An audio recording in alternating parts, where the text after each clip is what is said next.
Hello everyone and welcome back to the Forest of Doom. When we last left off, we just re-entered the forest after having crossed a huge clearing or open area, grassy field in the middle of this forest. We have crossed the halfway river and we have climbed some hills, and now we have re-entered the forest. Now we arrived at the junction and we cannot continue northwards, and we don't want to do that anyway, because we need to find the head of the Warhammer of Gillibrand. And we should scour this area now for clues or for the item itself. So we should go either west or east, and well, west has worked out last time, so let's head west and see what's there. The valley floor is covered with lush green grass and is very flat. We soon arrive at another junction in the path. Okay, we could keep continuing west or head north again. Let's step just one step northwards and see if we can locate anything there, and we could still continue westwards or turn back eastwards. We just basically need to cover as much ground as we possibly can. So let's go towards the north. To the left of the path, we notice a large mud pool bubbling loudly. How disturbing. Steam rises from the thick bubble, breaking the surface of the mud. Now we have a few options. We could just ignore this mud pool, or we could throw a gold piece, we have a few, into the mud and make a wish, which sounds silly, or we could rub some hot mud on our wounds. Let's do that. Maybe this mud has like some healing properties, whatever. Let's see if it works. Our wounds heal before our eyes due to the magical properties of the mud. Awesome, we had a correct guess right here. We gain 4 stamina points. Feeling much better, we set off north again along the path, and that's right. Our stats, well, apart from luck, our stamina stat at least is back to maximum. 22. We're ready for anything. High in the sky, we see a large flying creature. It is certainly bigger than any bird we have ever seen. As it comes closer, we draw our sword. It screeches loudly, and we can see its long head and mouth full of sharp teeth. Its green skin is reptilian, and its wings span some 5 meters. There is nowhere to take cover on the valley floor, and we must fight the pterodactyl swooping down on us. Okay, I don't know how or why this forest has a pterodactyl, but it has chosen a very beautiful day to fall and die, because with a skill level of 7, its skill is 5 numbers lower than ours, so that's a bad omen for it right now. And as I say, it manages to land a blow. Ouch. Well, it rolled a double 6 and we rolled half of that, so it needs to be extremely lucky actually to be able to finish us off, which it won't be.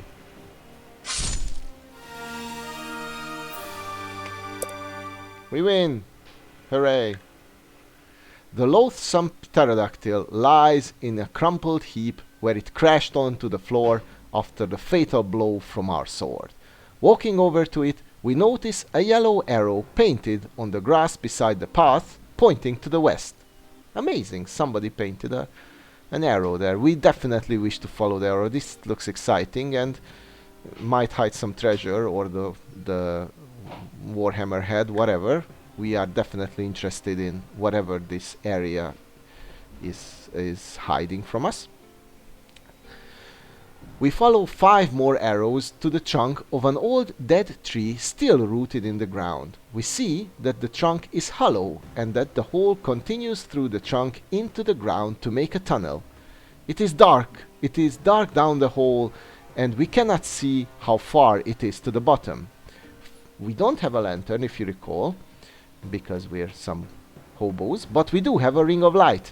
So with this item that we purchased from Nostromo, we can delve down and take a look at what this hollowed out tree trunk hides. The light from our ring pierces the murky depths of the tree trunk and the tunnel below. We see a gold medallion hanging from a silk ribbon within our reach on a wooden peg inside the trunk. It is worth 5 gold pieces, and we put it in our backpack. Awesome. So practically we exchanged that magical item for a golden medallion. So far so good. The bottom of the tunnel is some 5 meters below. Do we possess the rope of climbing? We sure do. We knew that it would come in handy in a forest like this. And obviously we cannot jump down 5 meters, and even if we could, how could we get back up? Well, the answer is we have a rope of climbing.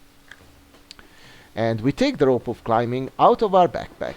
As if it knows what to do, since it's magical, it wraps itself round the top of the tree trunk and descends down the hole into the tunnel below, inviting us to climb down.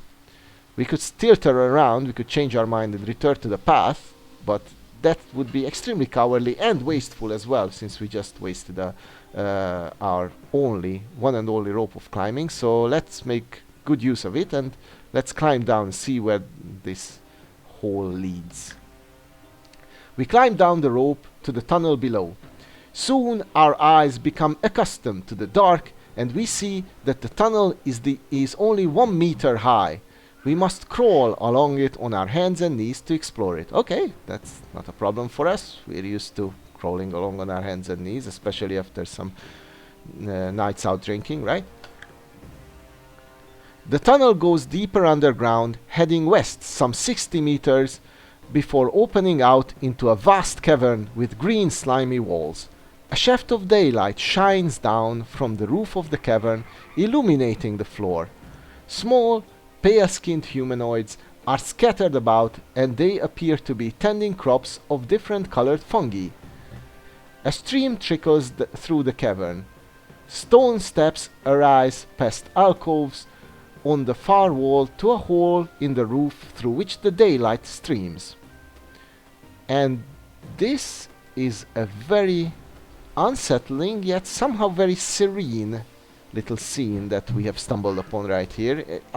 Below these 2 holes, I guess, so there must be 2 entries to this, including this entrance at the top of this cave formation. There are some creepy little creatures tending to fungi, and they seem to be intelligent because they have built, obviously they have built some steps, so there is, you know, they can construct at least some primitive structures. We draw our sword and approach one of the small humanoids. As we get nearer, we see that they are hairless and their eyes are blank. They seem totally uninterested in our presence, walking slowly between their rows of fungi and bending down occasionally to remove unwelcome insects and weeds from the crops. So either they're slaves, or they're mind controlled or hypnotized or whatever, but they seem to be tending these crops of fungi and caring about not much else. So I don't think we're in any particular danger. Let's see what options we have. We could attack one of them, but why would we do that? I don't think they're dangerous anyway. They looked pretty weak and meek. We could chop down one of the fungi, so we could be like passive aggressive, I guess. We could demand to eat one of the fungi, and that sounds like a better idea. What if these fungi have like some special magical characteristics or properties, like the mud pool we just passed? We could choose a red-topped or a green-topped fungus. I guess green-topped sounds better. Let's see what happens if we eat a green-topped fungus. We shout at 2 humanoids who are tending to a patch of green-topped fungi. They ignore us, continuing with their work. That's some effective communication right there. We grab hold of a fungus top, breaking off a piece, and we start to eat. It tastes good and adds strength to our body, and we gain 4 stamina points. Okay, so we decide to just ignore them since they ignored us too, and we just start to munch up their supply. And while it's not truly magical, it's at least restorative, although our stamina was at maximum, so this was kind of pointless. Oh no, it wasn't. Actually, the pterodactyl managed to hit us, right? So we actually healed up using this, which is awesome, even more awesome. There does not seem much sense in staying here any longer, so we walk over to the steps on the far wall. Hey, but what about the red-topped fungi? I wanted to taste those as well. Maybe those would have been the better option, right? I guess we will never know. Let's see where those steps lead. The steps are made of stone, chiseled into the wall of the cavern.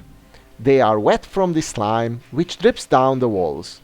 We see that there are 3 alcoves leading off the steps into the cavern wall at various intervals up to the roof. They are each 3 meters high. We climb the steps and peer into the gloom of the first alcove, where we can see a barrel and a wooden chest. And I'm gonna tell you right now that we are going to explore all 3 of these alcoves. Who knows, one might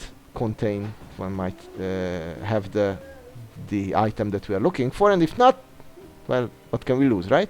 So in this first one we have a barrel and a wooden chest. Let's explore both of them.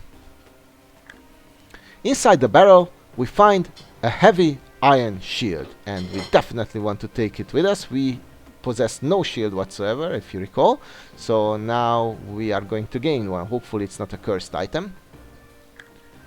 We now possess an Emperor's shield, made long ago by a master armorer. We gain 1 luck point. The shield will give us a greater defense in all future battles. Should a creature wound us, the shield has a 50% chance to block 1 point of damage. Awesome, so that means that whenever we receive damage, we have a 50% chance to halve that damage, which is the best equipment we could have ever asked for. We're still running with our standard old sword, by the way, our trusty broadsword, but in the worst case scenario we're leaving Darkwood Forest, if we survive and leave Darkwood Forest, with an Emperor's shield, so that's already a great success so far. And we have not done so already, so we may try to open the wooden chest. Let's see what it contains. We raise our sword above our head and smash it down on the wooden chest, because we are tranquil like that. It splinters into tiny pieces, and amongst the broken bits of wood we find 8 gold pieces, and we gain 1 luck point. Okay. So basically it contained 8 gold pieces, and we stole these little creatures' money, I guess. But, you know, we probably need it more than they do, I guess. And even more importantly, we have managed to raise our luck stat back to its standard or maximum level of 11, so I'm now positive that we are safe, nothing can harm us. I have a good feeling about this. Let's leave the alcove to climb further up the steps. Climbing the steps, we soon reach the second alcove, obviously. We see vague shapes in the dark and hear the sound of shuffling feet. So let's enter this alcove, see what's making those sounds. Inside the alcove, we see 4 more of the small humanoids, but these wear leather armor and carry long spears.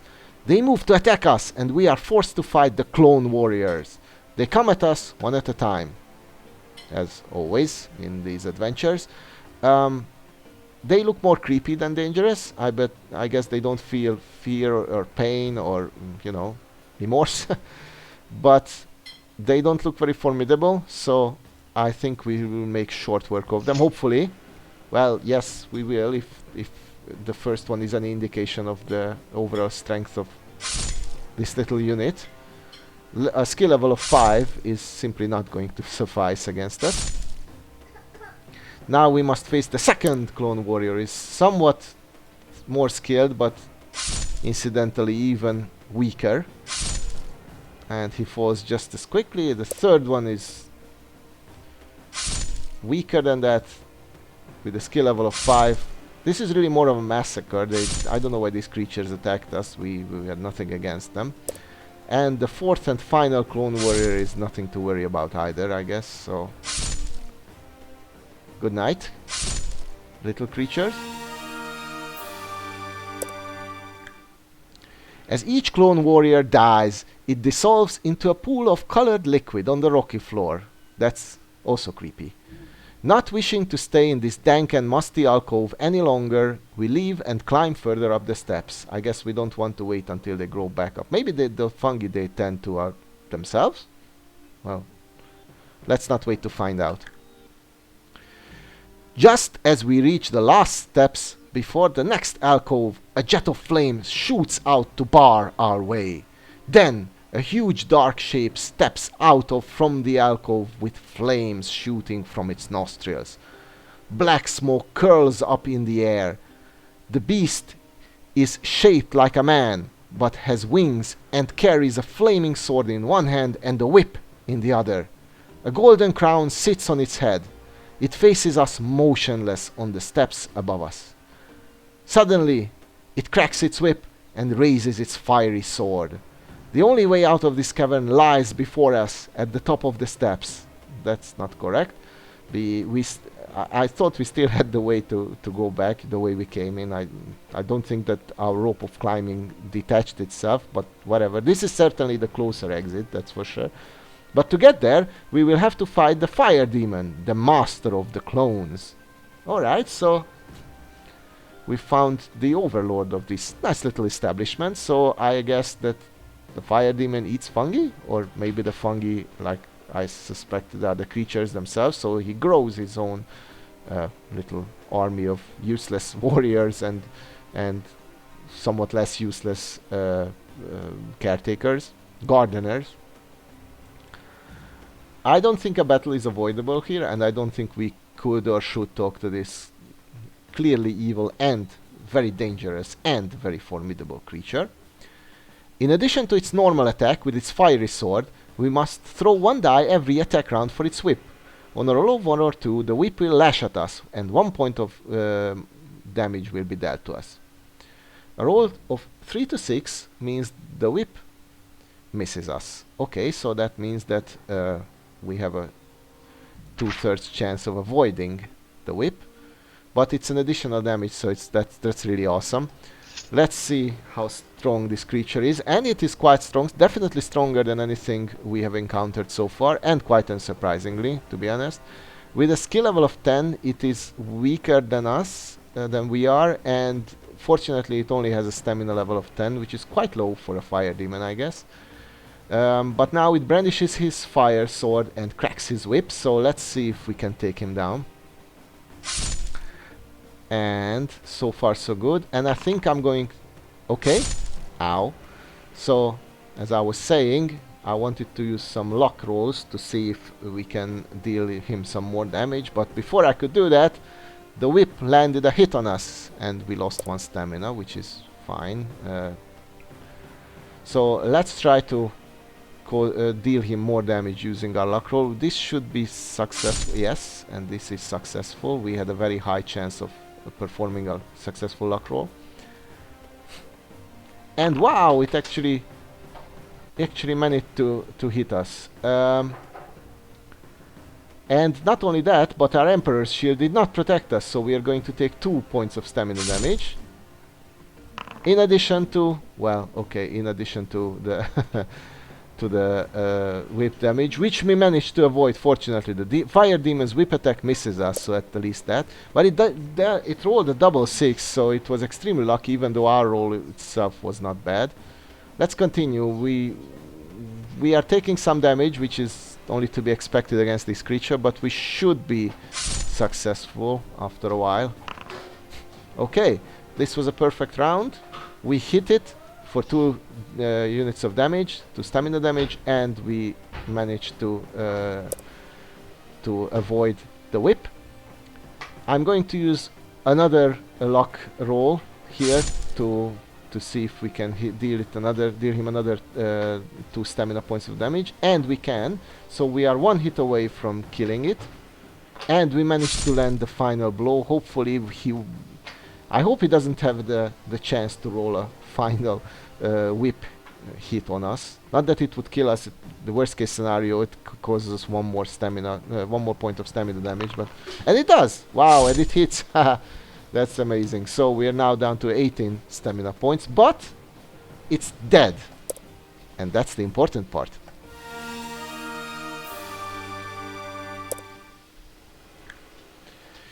In its dying throes, the fire demon is engulfed by its own fire. We step forward and grab its crown as it slumps to the ground in a smoldering heap. Its alcove lair is cold and dank. Wait, how can it be cold and dank when this guy was literally, and I mean literally, breathing fire? Inside, there is a magnificent throne, in front of which cower 2 clone warriors on their hands and knees, bowing to us in worship, because we have defeated their master. Which raises the question why they didn't come to the aid of their master, so I guess they were some kind of honor guards or whatever, but they must have been pretty useless. I don't care much for these creatures, even if they are not, strictly speaking, they are not evil. I don't think they have much of a will on of their own, but they're just weird, you know, they're just unsettling, so we want to get out of here. Now, what kind of options do we have? We could place the crown on our head. Bad idea. Don't ever place a crown of a fire demon on your head. I mean, I don't think it will kill us outright, but it definitely won't. It won't be able to raise our stats or to be beneficial to our cause. We could sit on the throne, or we could just simply step over the fire demon and climb up to the roof, which probably is the wise course of action, but I'm curious about the throne and how the clone warriors react if we sit on it. Sitting in the ornate throne, we feel strangely uncomfortable. The 2 clone warriors grovel on the floor in front of us in complete subservience. Do they expect us to become their new master? I'm pretty sure they do, but we are not here to do that, and there is nothing worse than I can imagine than being the master of these pitiful creatures living underground and growing fungi and eating green-topped or red-topped fungi for the rest of our lives. So we are just going to simply get the hell out of here. And so we leave the alcove, climb up the rest of the steps to the roof of the cavern, and leave them here to fend for themselves. We look back into the strange cavern and see the humanoid clone workers continuing their labors in the fungi field. We shake our head in disbelief and run up the last few steps to the hole in the cavern roof. That's right, let's get out of here. We climb the last few steps and then we are out of the cavern, standing on the rich green grass of the valley floor. To the east we can see the hollow tree trunk down which we descended some time before. We pass it and return it to the path where we head north again. Okay, so this was mostly useless, an excursion, but we defeated a fire demon. At the very least it gives us some bragging rights. We picked up some gold and we picked up an Emperor's Shield, which is very useful. So from the big picture, it's not it's not like this was some kind of mandatory side quest, but it was it might be useful. It might come in handy in our quest to find the Warhammer head. Let's proceed. Continuing on our walk along the valley floor, we see the dark wall of Darkwood Forest looming up before us once again. The path leads directly into the thick undergrowth, and soon we are walking between tall trees and crowded thorn bushes. It is dark and quiet. Before long, the path comes to a junction. Alright, it seems that we can not continue northwards anymore, which is fine. We're now truly back into the thick of the forest, and we definitely need to find the Warhammer head before exiting this forest. I'm pretty sure we're getting close to the end of our adventure, of our journey here. So we don't want to head north anyway. We could head west or east. Well, west has worked out pretty well previously. Let's go westwards. I'm confident that we are around the middle of this place, so it doesn't make much difference, I guess, where we go. So let's go west. The path twists and turns between the trees and bushes and then comes to another junction. We realize that the way south leads back to the valley, and so we decide to ignore it and head north. Okay. Amidst the trees to the left of the path, we see a small stone building covered with ivy and moss. Now that's more like it. I don't think our prize is here, but at the very least we found something. Let's examine this building. The building measures only 3 meters by 3 meters and has no windows. Wow, that's weird. The door is made of stone and looks very solid. There is no handle and there does not appear to be any other way in to enter the building. Then we notice a tiny keyhole in the stone door, and we possess a little silver key, a tiny silver key. So let's see if it fits. We picked it up from the hillman, if you recall. We take the small silver key out from our backpack and we place it into the keyhole. It fits perfectly and we give it a turn. The lock clicks and the stone door swings open. Stone stairs lead down from the door into the gloomy depths. We cannot see a thing down the stairs. However, I have a question. How come this hillman had a key to this little creepy house? Whatever, let's descend down the stairs and see where that leads. We step carefully down the stone stairs, feeling our way as we go. Slowly, our eyes becomes accustomed to the dark and we begin to make out shapes at the bottom of the stairs. We are standing in a small square room with a low ceiling. The floor is thick with dust and there are cobwebs everywhere. In the middle of the room, there is what appears to be a large stone box, measuring approximately 2 meters by 1 meter. The top of it is a great stone slab. In other words, it is a tomb, or it's a tomb. Along one of the rough stone walls, we find a small alcove with a candle in it. And interestingly, this picture already depicts what we are going to do. We are going to light the candle, and seems that we are going to find some kind of a humanoid skeleton right here. We don't appear to be in any immediate danger, so let's light the candle and see where we are. The light from the candle casts eerie shadows around the room. In the yellow light, we see the face of an old man carved into the stone slab on the top of the box. Stone slab top of the box. So presumably the creature or the person who is entombed here. Then we notice the leg of a skeleton protruding from the shadows in the far corner of the room. We walk over to the skeleton to inspect it. The skeleton is small and the skull has sharp protruding teeth. It could be the skeleton of either a goblin or an orc, which is interesting because we are looking for a goblin. Understandably, this one doesn't have a what we need, but there might be more goblins around, so we might be on the correct track? Question mark. We walk over to the stone box. The slab on the top looks as if it could be moved. I don't know why we don't refer to it as a tomb, because it clearly is. We are resorting to grave robbery. I don't think anybody will notice if we steal whatever valuables there are inside. Let's see what's in this tomb. And I guess this goblin just kind of got in here somehow, some way, and couldn't get out without a key. Remember, this place was locked and there was no other way out, so probably starved to death or whatever. That's not gonna happen to us, so we're safe. We seem to be safe, so let's try to lift the stone slab. We try with all our might to move the stone slab, but it will not budge. But we have some dust of levitation. Remember, we won that from the duel with Quinn, the bodybuilder of these parts. And this seems like the perfect time to use this dust of levitation to see, to uncover the secrets of this tomb. We take from our backpack the little glass vial containing the sparkling dust and sprinkle it on the stone slab. Slowly the stone slab starts to rise into the air. Amazing! Magic!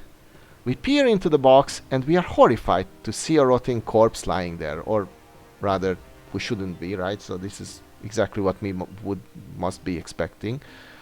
Ragged clothes cover a skeletal body with loose flesh hanging from it. We have lifted the lid off a coffin containing some cursed undead creature and jump back in horror as we see its eyes flick open. We are in a crypt made foul by some unknown follower of darkness. Slowly the creature rises out of its coffin and towards us with outstretched arms. Well, this is a predicament. Fortunately, we have holy water, which is stated to be the most effective weapon against such cursed undead creatures. Let's try to use it. Worst case scenario, we can still revert back to hacking and slashing with our sword. We reach into our backpack and pull out the small bottle of holy water. Quickly removing the cork, we throw the water at the advancing ghoul. Thick smoke rises into the air from the burn marks made by the holy water on the putrid flesh of the ghoul. The ghoul appears to be in great pain, but through its wide open mouth no sound is heard. Right, it probably doesn't have any vocal cords, so it cannot scream. And it seems to be working. So far so good. It crawls into a corner of the room, desperate to escape our godly weapon. We walk over to the coffin and look inside. We are overjoyed to see, as well as 25 gold pieces, an object that the ghoul was using as a headrest. A bronze hammerhead with the letter G inscribed in it. We happily put our findings into our backpack and walk back up the stairs to leave the crypt and return to the path to head north. Okay. Quick recap. It seems that we managed to defeat the ghoul. For some reason we didn't finish it off, and I don't understand why. It was clearly in a disadvantage, and we could have rid of the world of this creature. Instead we leave it here wounded and damaged, but still, well, not alive, but you know, still animate. But more importantly, we have obtained the second part of our quest. We now possess the Warhammer handle as well as the Warhammer head, so we now possess the whole of the Warhammer, and that's great luck. That means that the only objective we have now is to get out of this forest at the northern end of it, and we're supposedly relatively close to it as well, so this shouldn't be that difficult, hopefully. Anyway, this is great progress that we made so far, and I think it's the perfect time to make the cut of the video right here. We just returned to the path, so we are safe. We are heading north, and I think I should leave the final leg of the journey for another video. So I thank you all for watching, and I see you all for the next and final time on this adventure. Bye bye.